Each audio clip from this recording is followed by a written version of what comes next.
পরিসরে সারা দেশে উদযাপিত হচ্ছে বড়দিন, মহামারী থেকে মুক্তি প্রার্থনা। করোনায় আরো 20 জনের মৃত্যু, ভাইরাস মোকাবেলায় সাহস আর ভরসায় ফ্রন্টলাইনার চিকিৎসকরা। কাজের গতি ঠিক থাকলে জুনে শেষ হতে পারে পদ্মা সেতু নির্মাণ কাজ, বাড়ানো হচ্ছে জনবল।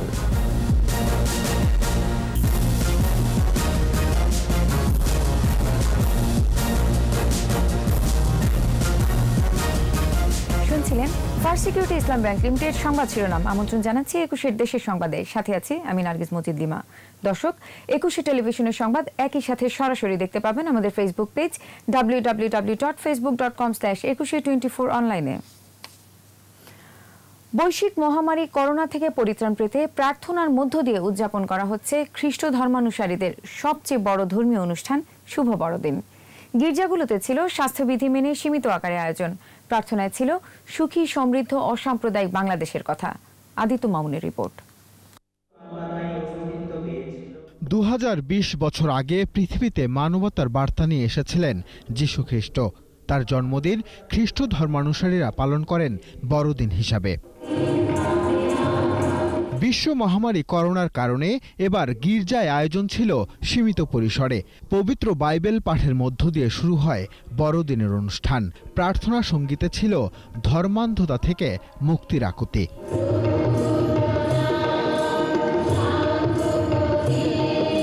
প্রার্থনায় করোনা থেকে পরিত্রাণ আর সুখী জীবনের জপ করেন অনুসারীরা। আরো জাঁকজমক হওয়ার কথা, কিন্তু হচ্ছে না, জাঁকজমক পূর্ণতা একটু কম। বাংলাদেশ সহ বিশ্বের সকল মানুষের সুখে শান্তিতে বসবাস করতে পারে। পরবর্তী দিনগুলো যাতে এরকম ভালোই যায়, সবাই ভালো থাকে। করোনার থাবায় ছিল না সান্তা ক্লজ, তাই মন খারাপ শিশুদের। একটু তো মন খারাপ আছে, এই স্যান্টাকে দেখবো বলে এসেছিলাম, দেখতে পাইনি। অন্যান্য ধর্মাবলম্বীদের আগমন ছিল উৎসবের আমেজে। সবাই মিলে আমরা সম্প্রীতি বজায় রেখে পাশে পাশে ভাইরা অবস্থান করি, থাকছি। আর্চবিশপ করোনা মুক্তি ও সম্প্রীতির বাংলাদেশের প্রার্থনার কথা জানান। প্রভু যীশু খ্রিস্টের কাছে আমাদের একমাত্র প্রার্থনা, তিনি এই বিশ্বকে সুস্থতা দান করুন। আদিত্য মামুন, 21 টেলিভিশন, ঢাকা। সারা দেশে নানা আয়োজনে উদযাপন করা হচ্ছে শুভ বড়দিন। করোনা মহামারী থেকে বিশ্ববাসীকে রক্ষায় ঈশ্বরের করুণা প্রার্থনা করেন খ্রিস্ট ধর্মাবলম্বীরা। দেশের সম্প্রীতি অটুট রাখার অঙ্গীকারও করেন তারা। প্রতিনিধিদের সহায়তায় আরো জানাচ্ছেন সমর ইসলাম। স্বাস্থ্যবিধি মেনে ধর্মীয় আচার অনুষ্ঠানের মধ্য দিয়ে রাজশাহীতে বড়দিন উদযাপন করে খ্রিস্ট ধর্মানুসারীরা। জেলার 21টি ধর্মপল্লীর গির্জায় বিশেষ প্রার্থনা করা হয়। বড়দিনে নানা আয়োজন ছিল ময়মনসিংহেও। স্বাস্থ্যবিধি মেনে মহানগরীর কৃষ্টপুর ক্যাথলিক গির্জায় করোনা থেকে মুক্তি এবং দেশ ও বিশ্বের শান্তি কামনা করে বিশেষ প্রার্থনা করা হয়। নগরীর রাধাবল্লভ এলাকায় আঞ্চলিক ব্যাপটিস্ট চার্চে কেক কেটে বড়দিনের উৎসব উদ্বোধন করেন পুলিশের রংপুর রেঞ্জের ডিআইজি দেবদাস ভট্টাচার্য। এর আগে প্রার্থনা ও মোমবাতি জ্বালিয়ে উৎসবের সূচনা করা হয়। বড়দিন উপলক্ষে নানা আয়োজন ছিল পার্বত্য জেলা রাঙ্গামাটি, খাগড়াছড়ি, বান্দরবান ও কক্সবাজারেও। এছাড়া গাজীপুর, দিনাজপুর, হিলি, রাজবাড়ী, পাবনা, ঝিনাইদহ, নাটোর, মেহেরপুর ও নওগাঁ সহ দেশের বিভিন্ন স্থানে নানা আয়োজনে বড়দিন উদযাপন করেন খ্রিস্ট ধর্মাবলম্বীরা। আমরা যতটা পারছি চেষ্টা করছি যে আনন্দ উদযাপন করছি। আমার প্রার্থনা হলো যেন করোনা ভাইরাস পৃথিবী থেকে তাড়াতাড়ি মুক্তিদাতা যীশু খ্রিস্ট যেন সরিয়ে দেয়, তার আশীর্বাদ দিয়ে। সমর ইসলাম, 21 টেলিভিশন। গত 24 ঘন্টায় দেশে করোনা ভাইরাসে আক্রান্ত হয়ে আরও 20 জনের মৃত্যু হয়েছে। এ নিয়ে মোট মৃত্যু 7,398। নতুন করে শনাক্ত হয়েছেন 1,163 জন। সব মিলিয়ে আক্রান্তের সংখ্যা 5,07,265 জনে। স্বাস্থ্য অধিদপ্তরের এক প্রেস বিজ্ঞপ্তিতে এ তথ্য জানানো হয়। এতে বলা হয়, ঢাকা সিটি সহ দেশের বিভিন্ন হাসপাতালে ও বাড়িতে উপসর্গবিহীন রোগী সহ সুস্থ হয়েছেন 2,113 জন। এ পর্যন্ত মোট সুস্থ 4,48,803 জন। সারা দেশের সরকারি ও বেসরকারি ব্যবস্থাপনায় 163টি ল্যাবে নমুনা সংগ্রহ ও পরীক্ষা হয়েছে।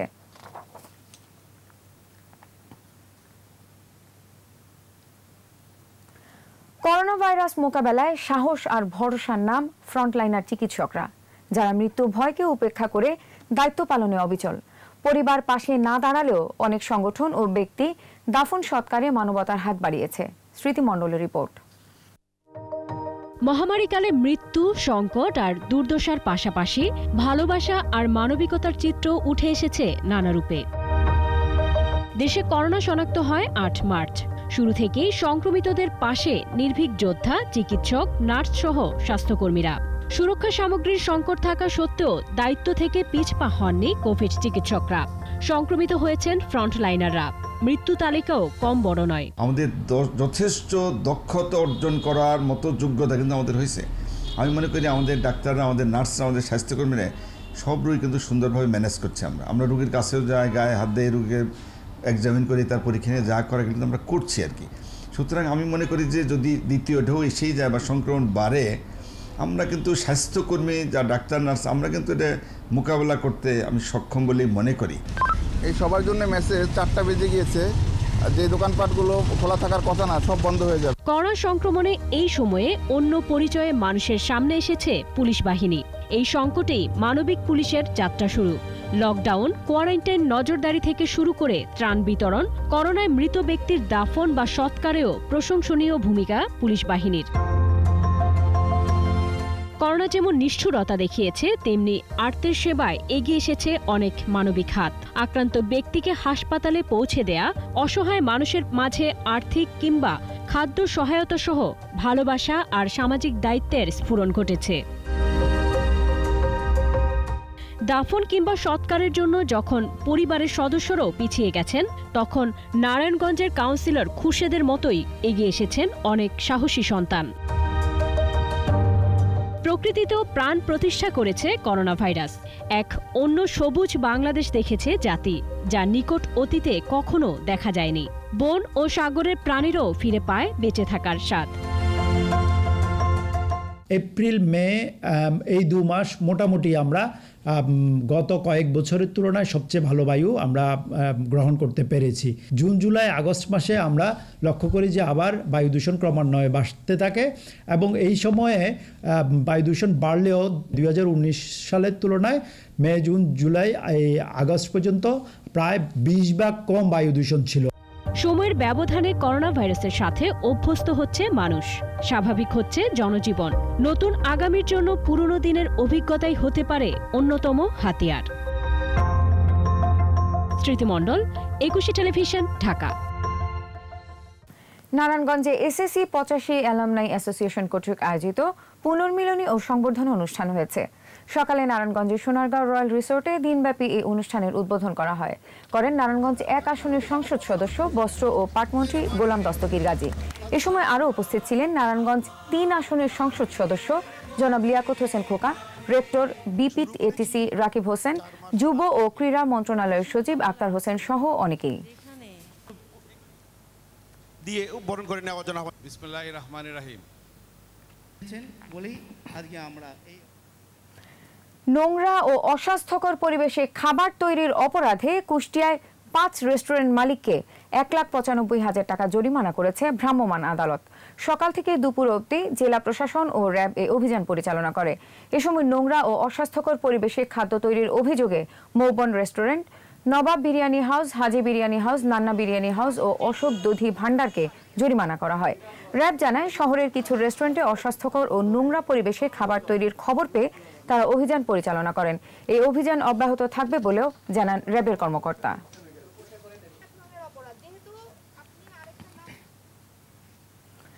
বাগেরহাটের মোল্লাহাটে মুজিববর্ষ উপলক্ষে 2 শতাধিক মেধাবী শিক্ষার্থীর মাঝে সাইকেল বিতরণ করা হয়েছে। মোল্লারহাট খলিলুর রহমান ডিগ্রি কলেজ মাঠে উপজেলার মাধ্যমিক ও সমমানের 30টি প্রতিষ্ঠানের শিক্ষার্থীদের বাইসাইকেল বিতরণ করা হয়। জুম মিটিং এর মাধ্যমে সাইকেল বিতরণ অনুষ্ঠান উদ্বোধন করেন বাগেরহাট 1 আসনের সংসদ সদস্য শেখ হেলাল উদ্দিন। এছাড়া 7টি ইউনিয়নের 80 জন প্রশিক্ষিত দুস্থ নারীকে সেলাই মেশিন ও সহস্রাধিক মানুষকে শীতবস্ত্র বিতরণ করা হয়।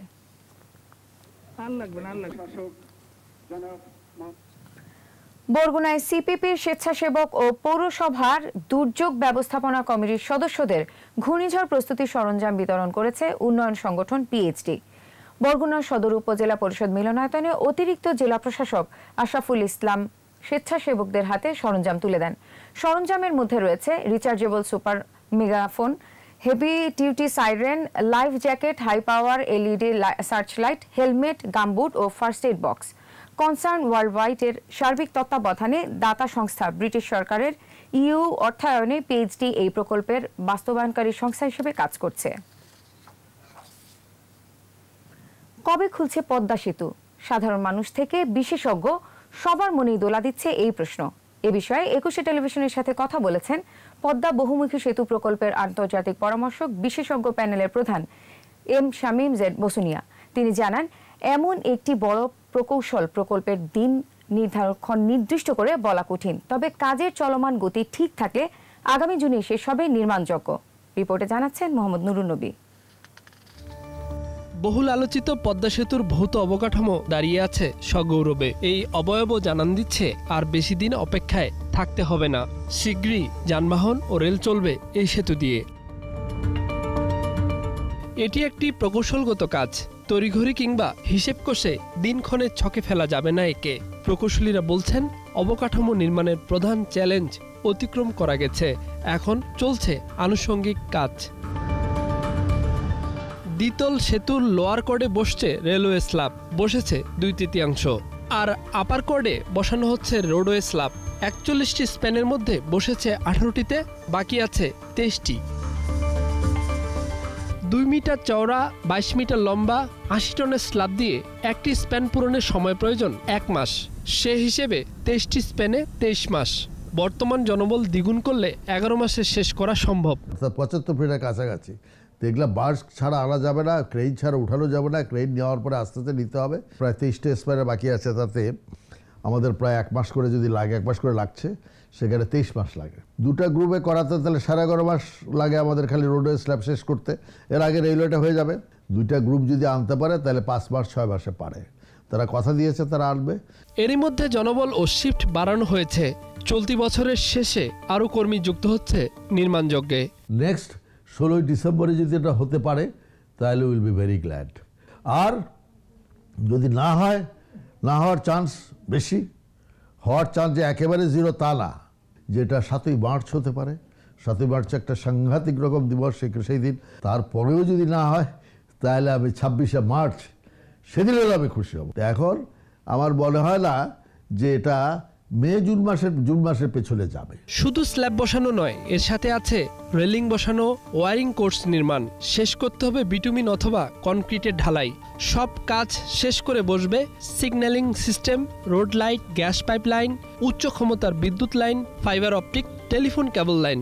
ওটাও 3.5 কিলোমিটার। ওখানেও গার্ডার বসাতে হচ্ছে, রোডের স্ল্যাব হবে, রেলিং হবে, সব হবে। অলরেডি জাজিরা সাইডে প্রায় অলমোস্ট কমপ্লিট, কিন্তু এই পাশে মাওয়া সাইডে কিন্তু এখন পর্যন্ত আমরা গার্ডেন উঠেনি। শুরুতে প্রকল্পে 4200 দেশি এবং 980 জন বিদেশি কর্মী কাজ করত। করোনা সংক্রমণ দেখা দেওয়ার পর কাজ করছে 3000 বাংলাদেশি এবং 700 চীনের নাগরিক। চলতি মাসের শেষের দিকে একটি এবং জানুয়ারিতে আরও একটি গ্রুপ কাজে যোগ দিলে গতি ফিরবে প্রকল্পের কাজে। জুনের আগে যে কোনো সময় চালু হচ্ছে এই সেতু। ঠিকাদারও সময় চেয়েছে সে পর্যন্তই।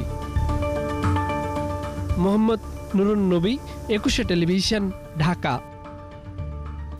নো মাস্ক নো সার্ভিস বিধি মেনে চলুন, সুস্থ থাকুন। নিচ্ছি বিরতি, যখন ফিরছি তখন অন্যান্য খবরের সঙ্গে আরো যা থাকবে। দেশের উত্তর পশ্চিমে কমছে তাপমাত্রা, বাড়ছে শীতের তীব্রতা, বিপর্যস্ত জনজীবন। আবার আমন্ত্রণ দেশের সংবাদে।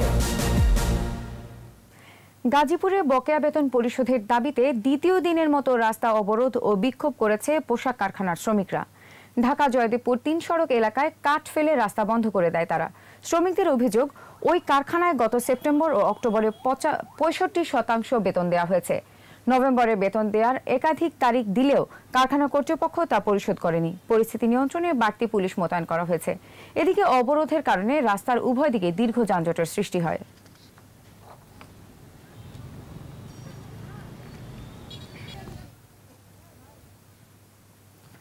দেশের উত্তর ও পশ্চিমাঞ্চলে কমেছে তাপমাত্রা, বাড়ছে শীতের তীব্রতা, বিপর্যস্ত হয়ে পড়েছে জনজীবন। ঠান্ডাজনিত রোগে আক্রান্ত হচ্ছে শিশু ও বৃদ্ধরা। শীতবস্ত্রের দোকানগুলোতে বাড়ছে ভিড়। প্রতিনিধিদের সহায়তায় মাসুমা লিসার রিপোর্ট। পঞ্চগড়ে বাড়ছে শীতের প্রকোপ। দিনের বেলায়ও হেডলাইট জ্বালিয়ে যানবাহন চলাচল করছে। আজ তেঁতুলিয়ার সর্বনিম্ন তাপমাত্রা রেকর্ড করা হয়েছে 8.4 ডিগ্রি সেলসিয়াস। শীতে প্রায় স্থবির কুড়িগ্রামের জনজীবন। প্রচণ্ড ঠান্ডায় বিভিন্ন খামারে একদিনে মারা গেছে প্রায় 4000 মুরগির বাচ্চা। ঠান্ডায় ঘর থেকে বাড়া যায় না, কাজ কামাই কিছু করা যায় না। ঠাকুরগাঁওয়ে পশুর গায়ে চটের বস্তা জড়িয়ে রাখতে হচ্ছে। খড়কুটো জ্বালিয়ে শীত নিবারণের চেষ্টা করছেন অনেকে। নিত্য প্রয়োজনীয় জিনিসের দাম বেড়ে যাচ্ছে, কাজ কাম করতে পারতেছে না। ঘন কুয়াশা আর শীতে গাইবান্ধায় জনজীবন বিপর্যস্ত হয়ে পড়েছে। শীতবস্ত্র না থাকায় কষ্টে আছে দরিদ্র ও সাধারণ শ্রমজীবীরা। শরীরে তো এমন কাঁপুনি আসে, সকলে মনে হচ্ছে হাড়গোড় সব এক হয়ে যায় এরকম। নওগাঁয় শীতজনিত বিভিন্ন রোগে আক্রান্ত হচ্ছে শিশু ও বৃদ্ধরা। গরমের কাপড় চোপড় গায়ে দিয়েও কাজ হচ্ছে না। হিলিতে ফুটপাতে শীতের পোশাকের দোকানগুলোতে ভিড় বেড়েছে। সিরাজগঞ্জেও শীতের পোশাকের দোকানগুলোতে ভিড়। অল্প টাকায় ভালো জিনিস পাওয়া যাচ্ছে আর কি, মোটামুটি কেনা বেচা হচ্ছে ইনশাল্লাহ। শরীয়তপুরের ভেদরগঞ্জে অসহায় শীতার্ত মানুষের মাঝে শীতবস্ত্র বিতরণ করা হয়েছে। Masuma Lisa, 21 television. আমনের ভরা মৌসুমে দিনাজপুরের হিলিতে 3 থেকে 4 টাকা বেড়েছে সব ধরনের চালের দাম। বিপাকে পড়েছেন মধ্যবিত্ত সহ নিম্ন আয়ের মানুষ। ওএমএস এর মাধ্যমে চাল বিক্রি সহ দাম নিয়ন্ত্রণের দাবি ক্রেতা ও বিক্রেতাদের। করোনার কারণে মানুষের আয় ইনকাম আগের মতো নেই। এর উপর গত কয়েকদিনই শীত বাড়ায় শ্রমজীবীরা কাজে যেতে পারছেন না, ফলে চরম বিপাকের মধ্যে পড়েছেন তারা। এদিকে ধানের দাম বেশি হওয়ায় চালের দাম বেড়েছে বলে জানিয়েছেন মিল মালিকরা। এদিকে চালের দাম বাড়ানোর চেষ্টা করলে আইনগত ব্যবস্থার হুঁশিয়ারি দিয়েছেন জেলা প্রশাসন।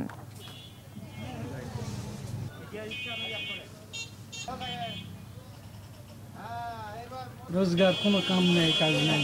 চালটা মানে অতিরিক্ত দাম বেড়ে গেছে, আমাদের মতো গরিব মানুষ কিনা মানে খুবই কঠিন অবস্থা। হঠাৎ করে চালের দাম 5 থেকে 7 টাকা কেজিতে বেশি, এর দ্বারা আমাদের খুব কষ্টসাধ্যের মধ্যে দিন যাপন করতে হচ্ছে। অন্তত চাউলটা যদি মানুষের ক্রয় ক্ষমতার সাধ্যের মধ্যে থাকে সেটা আমাদের জন্য ভালো।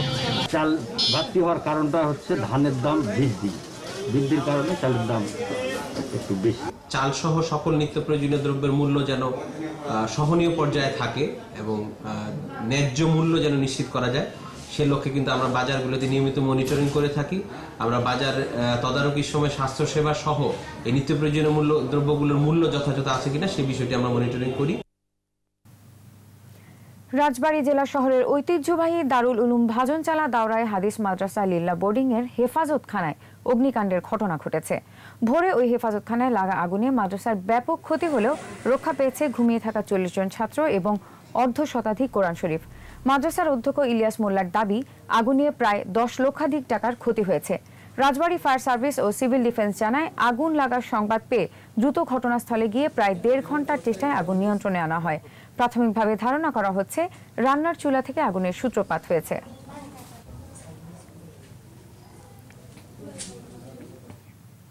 সিরাজগঞ্জের শাহজাদপুরে মানসিক এক প্রতিবন্ধীকে গলা কেটে হত্যা করা হয়েছে। পুলিশ ও স্থানীয়রা জানান, রাতে কে বা কারা গলা কেটে হত্যার পর নার্গিস খাতুনের মৃতদেহ বাড়ির পাশে ফেলে যায়। ভোরে পুলিশ লাশ উদ্ধার করে মর্গে পাঠায়। ধারণা করা হচ্ছে পরিকল্পিতভাবে ওই নারীকে হত্যা করা হয়েছে।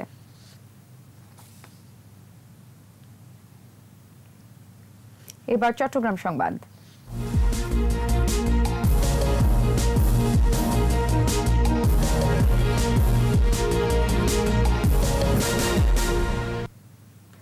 চট্টগ্রামে নানা আয়োজনে উদযাপিত হচ্ছে শুভ বড়দিন। দিনটি উপলক্ষে আয়োজন করা হয় বিশেষ প্রার্থনার।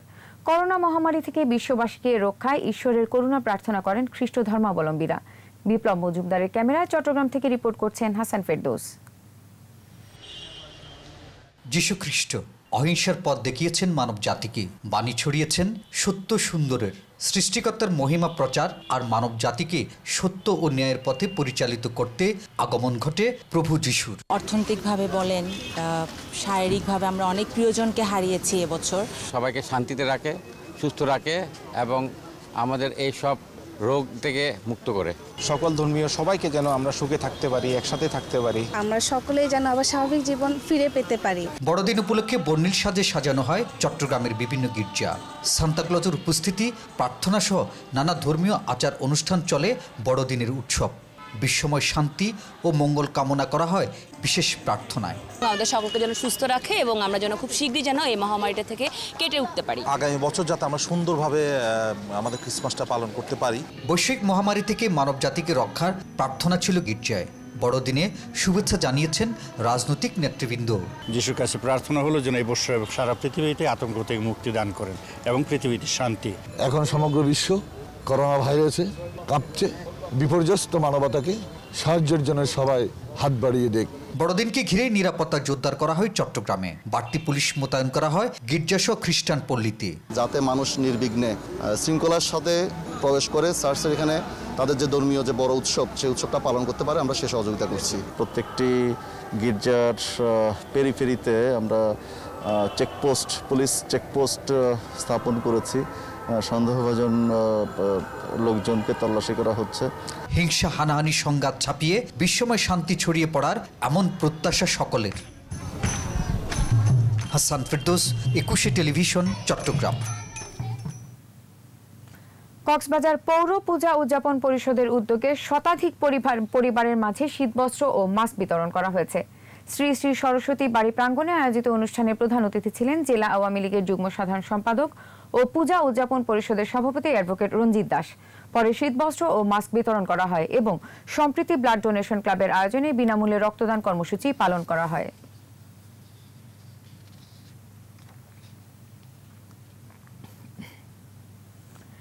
চট্টগ্রামে মিরসরাইয়ের হিঙ্গুলি ইউনিয়ন আওয়ামী লীগের উদ্যোগে গরিব অসহায় মানুষদের মধ্যে শীতবস্ত্র বিতরণ করা হয়েছে। বারৈয়ারহাট কলেজ মাঠে বাংলাদেশ আওয়ামী লীগের প্রেসিডিয়াম সদস্য ইঞ্জিনিয়ার মোশাররফ হোসেন এমপি এই শীতবস্ত্র বিতরণ করেন। এ সময় তিনি বলেন, আওয়ামী লীগ সবসময় জনগণের পাশে ছিল এবং ভবিষ্যতেও থাকবে। গরিব মানুষদের সহায়তায় সরকারের পাশাপাশি সমাজের বিত্তবানদের এগিয়ে আসার আহ্বান জানান ইঞ্জিনিয়ার মোশাররফ হোসেন। উপস্থিত হয়েছে মিরসরাই আওয়ামী লীগের সাংগঠনিক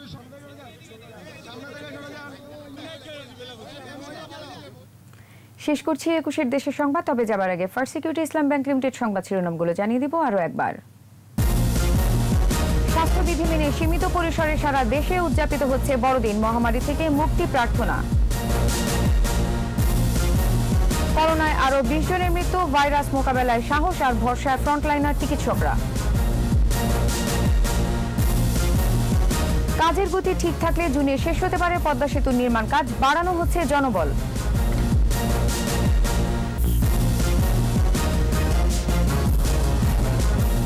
সর্বশেষ খবর জানতে ডায়াল করুন 2021 নম্বরে আর ভিজিট করুন 21tv.com ওয়েবসাইটে। এছাড়া ফেসবুকে লগ ইন করতে পারেন facebook.com/2124 অনলাইনে। এতক্ষণ সাথে থাকার জন্য ধন্যবাদ। পরের সংবাদ সন্ধ্যা 7টায় দেখার আমন্ত্রণ রইল। স্বাস্থ্যবিধি মেনে চলুন, সুস্থ থাকুন।